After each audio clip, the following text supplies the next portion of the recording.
আমি শুধু দুটো কথা বলবো, শিরিন আপা বলে গেছেন, যারা মনে করছেন আপনারা প্রশাসনের হন কি অন্য কোন দলের হন, আপনাদের দলের বয়স 50 বছর হোক আর যাই হোক, যারা মনে করছেন চাঁদাবাজি করে মাদক ব্যবসা করে আবারও আপনারা জুলাই গণঅভ্যুত্থানকে বেহাত করে দেবেন, আমরা আপনাদেরকে বলতে চাই জনগণের ধাওয়ায় আপনারা কিন্তু ভেসে যাবেন।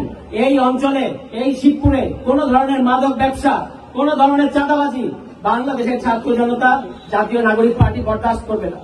আমরা যদি আগামী ইলেকশনে শিবপুরে, নরসিংদী আসনগুলোতে আমরা যদি জিততে পারি, আমাদের যদি সংসদ সদস্য হয়, আমাদের প্রথম প্রায়োরিটি থাকবে এই নরসিংদী জেলা থেকে চাঁদাবাজিকে নির্মূল করা।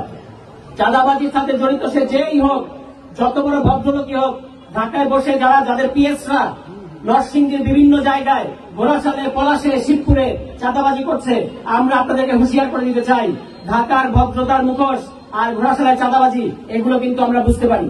এগুলো বাংলাদেশের জনগণ, ঘোড়াশালের জনগণ, শিবপুরের জনগণ বুঝতে পারে যে ঢাকায় গিয়ে আপনারা বড় বড় সুশীল হয়ে সেজে থাকবেন আর এখানে আপনারা চাঁদাবাজির মৎসব চালাবেন, এইটা মেনে নেওয়া হবে না। এবং আমরা বলেছি যে তরুণদেরকে মাদকের মধ্য দিয়ে যে নষ্ট করা হচ্ছে রাজনৈতিক পৃষ্ঠপোষকতায়, এবং তাদের সাথে যুক্ত হয়েছে প্রশাসনের কিছু বিপদগামী লোক, আপনাদেরকে আমরা হুঁশিয়ার করে দিতে চাই, 1 কেজি, 2 কেজি, আধা কেজি যে সমস্ত মাদক আপনাদের কাছ থেকে পাওয়া যাচ্ছে, আপনাদের কিন্তু অবস্থা খারাপ হয়ে যাবে। এই মাদক থেকে নরসিংদীর তরুণদেরকে বিভ্রান্ত করা থেকে, নষ্ট করা থেকে আপনারা দূরে সরে আসেন। আমরা একটা গঠনমূলক নরসিংদী করতে চাই এবং বাংলাদেশের মধ্যে নরসিংদী হবে একটা মডেল জেলা। নরসিংদী আপনারা দেখেছেন না, ঢাকা সারা বাংলাদেশে একমাত্র কারা বিদ্রোহ হয়েছে কোথায়? এই নরসিংদী জেলার মধ্যে। নরসিংদী হচ্ছে সেই বীরের জায়গা।